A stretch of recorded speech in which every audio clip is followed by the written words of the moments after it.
Max, welcome back to another CSR2 video. So I am finally getting around to the Duality Evolution Cup. Took me a while to finish building the Mercedes. It is basically ready. It's missing one stage 6. I was messing around with it in live racing a lot, trying to figure out whether it's decent. While I can't say it's a bad car, there are just certainly a lot of better cars out there. So unfortunately, even though I try to use something of a lower level build for it, I didn't find it to be particularly useful for the purpose of live racing.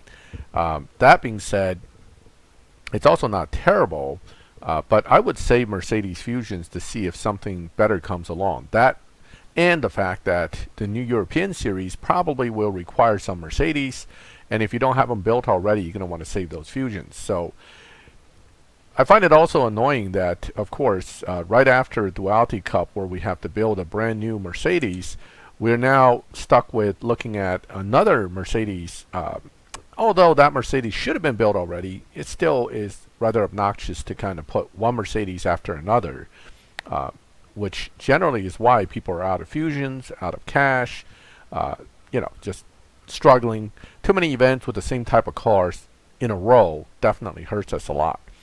Okay, so what about the Lexus? Well, the Lexus, unfortunately, unless they buff it somehow or change it somehow, it's just not that good a car. It's fun to drive in the sense that it's just like any other car in the game that's a tier 5. It's decently fast if you drive it properly. And being fully maxed, of course, it's not super fast. It's pretty slow in the rankings. I would say it's probably in like the top 30 at this point, or 40.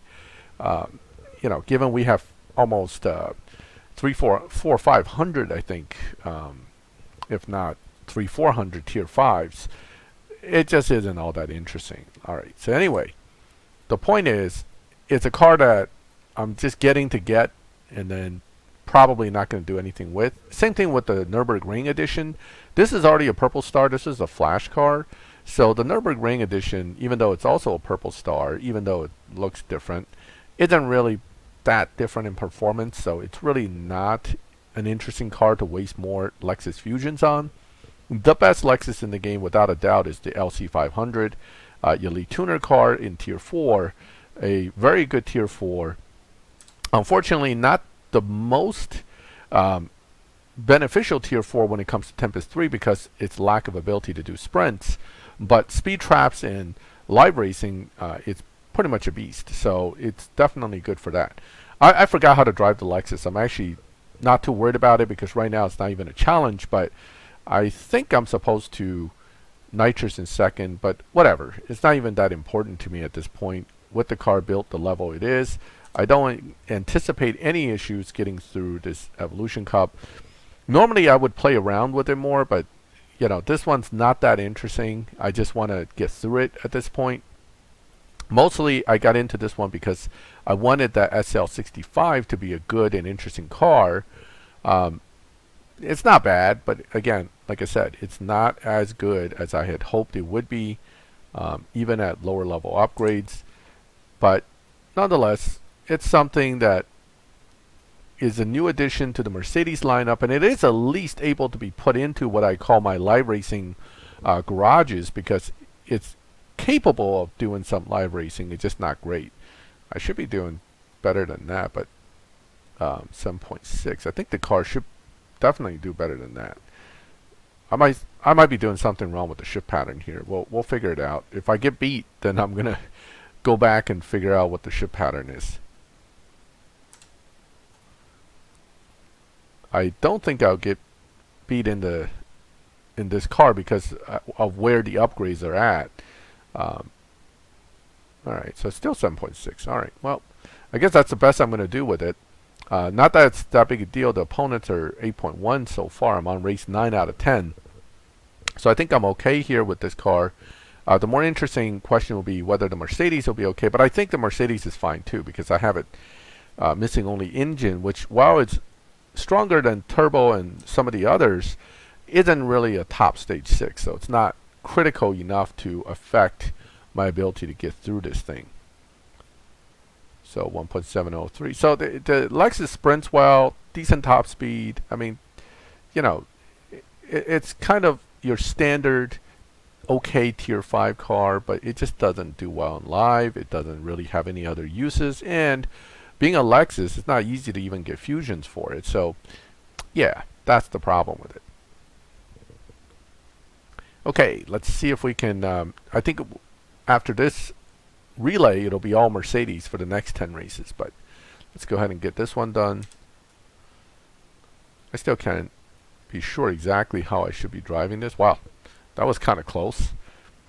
Okay, that doesn't make me feel better. But you can't see the bar on the bottom, but it actually still says easy, so I don't really anticipate any issues. I think this race here with the second car here is going to be a lot easier.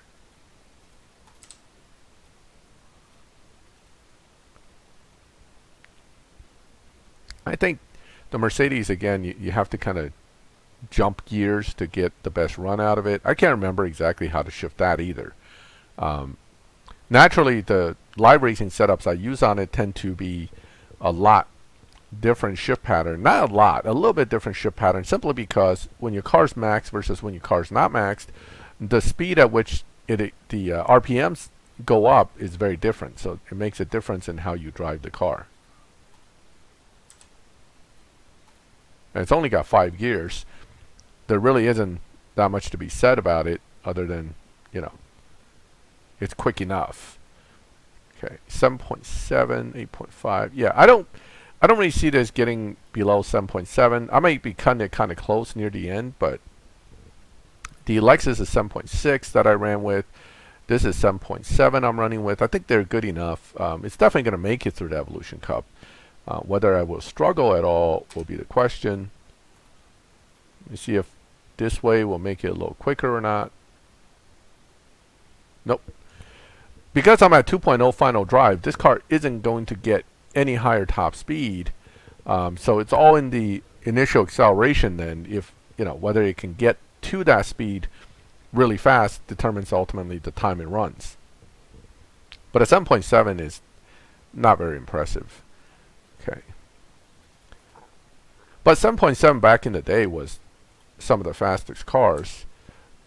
Just not anymore. Nowadays, you know, 6.8. Now, apparently with the update, somebody was saying on Facebook that with the update, the Deval 16 now is the fastest car because they nerfed the 6 seconds Camaro, which is really obnoxious. I mean, the 6 seconds took a lot of resources for people to get. The Deval's a flash car. You just pay for it, and you know, you pay for a bunch of crates too. But nerfing the 6 seconds really is kind of like a kick in the nuts for most players that went through a lot of work to get that car. Not to mention, you still have to pay really to get it maxed out. I mean, unless you're, you know, unless you're a hacker or something. But so having put all that effort into the car, to have it suddenly nerfed after an update is really annoying. And they didn't. And Natural Motion never tells you when they nerf a car. They just do it. Or they buff a car and all of a sudden the car's a lot faster and you're like, whoa, what happened? But this is part of the game. You just have to roll with it. I, for one, did not bother to really push the 6 seconds, the 6 seconds Camaro into a higher build territory. I built it a little bit, realized that the performance point jumped, you know, immensely after a certain point, and just said, I'll let it go. It's not worth it. So I didn't build that car that much, so it doesn't hurt my feelings that much that they nerfed it. But nonetheless, it's kind of annoying. Okay, so this one is supposed to be very hard. Let's see what it does. I may have to tune to get it done. It might be that that car is just so quick on the sprint. 1.0, I did a 1.2. Okay, well, at least I'll have to do some tuning for this car. Now, tuning for sprints, this is good. This is a chance for us to actually discuss something. Tuning for sprints versus tuning for speed trap is very different. Okay, for sprints, generally, what I like to say is you want to put that 100, it's a 0 to 100 challenge, at the end of the power gear, whichever one that may be. Generally, that is, for a lot of these newer cars, going to be third gear, or if possible to reach fourth gear. as you can see, fourth gear theoretically is better than third gear when it comes to making a better time, but we're only trying to beat 1.0.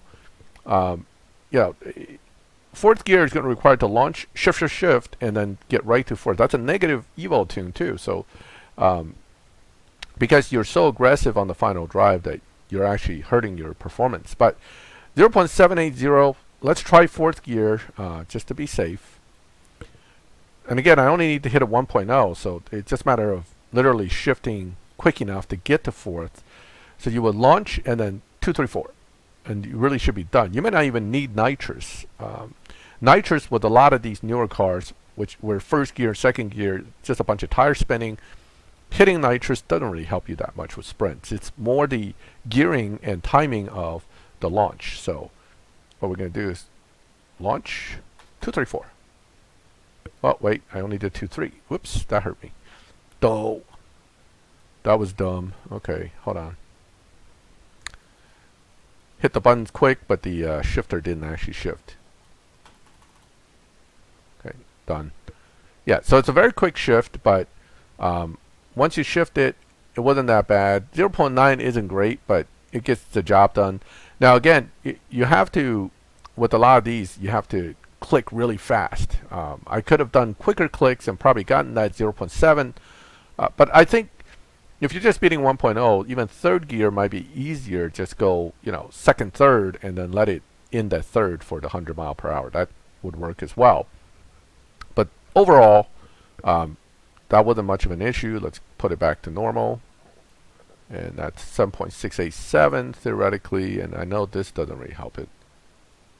Yeah, so, all right, so 7.6, I've been running 7.7, so I wasn't quite hitting dyno with it. Probably need to shift differently.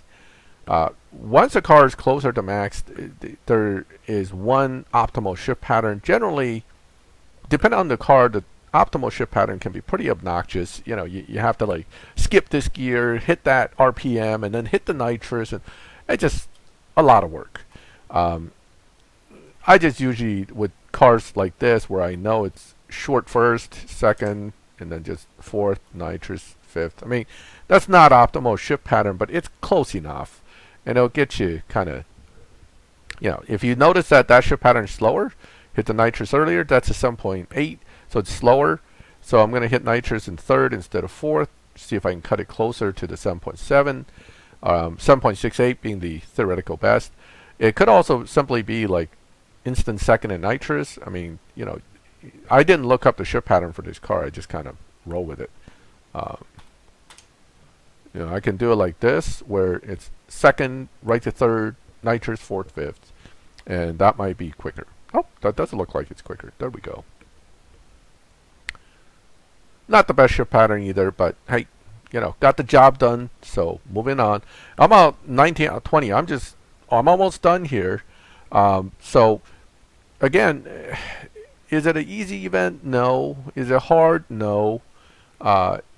You know, they're making it a little bit easier on the Mercedes end, but I don't consider it an easy event by any means, especially when this car tops out at 296. So you would have to have enough upgrades to top out at least over that 273 to get to the end.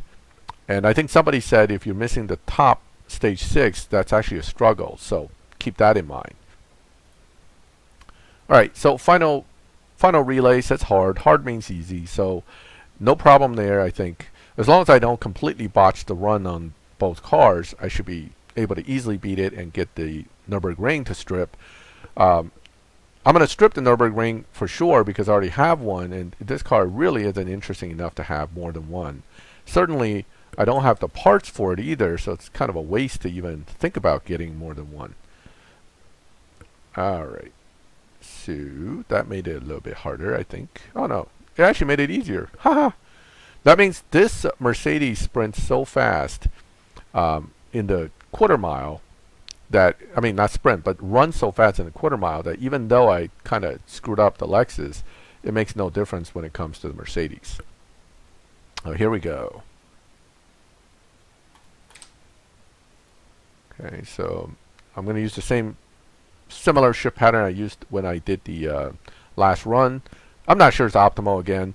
look up Zookar if you like shift patterns. Some of the best shift patterns are from guys like Zookar that does that. They analyze it, they figure it out, and then they do world record run with the on video, so you can see how it's done. I've usually not been able to duplicate it simply because devices matter, absolutely matters where timing is, etc. So there it is, another orange Nurburgring edition, and it's going to tell me congratulations, but do you want to strip it? This is your one chance to strip it, so I am going to strip it since I already have the card.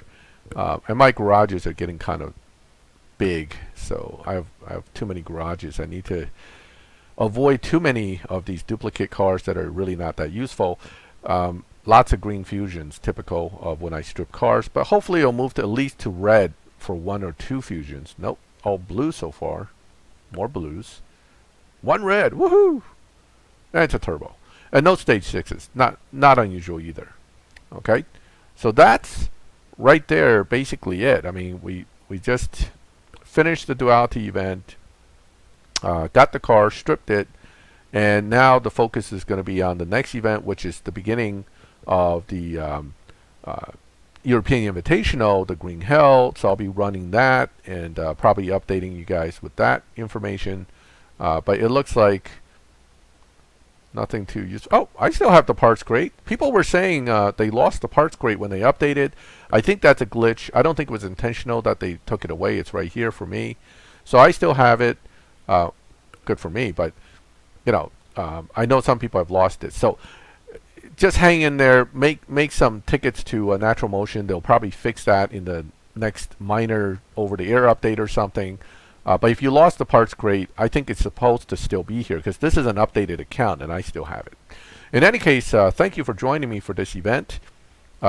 Again, it's one of those optional ones in my opinion, and quite frankly, I wasn't too impressed with the prize car, so I just finished it just to finish it because I can. On my second account, I didn't even bother to get past the first lock-in. So, you know, take it for what you will with that. If you like the video, leave a like. If you like my channel, would like to see videos like this, subscribe, hit the bell, and you get notifications when I put up new videos. And as always, thank you for watching my videos. I'll catch you next time.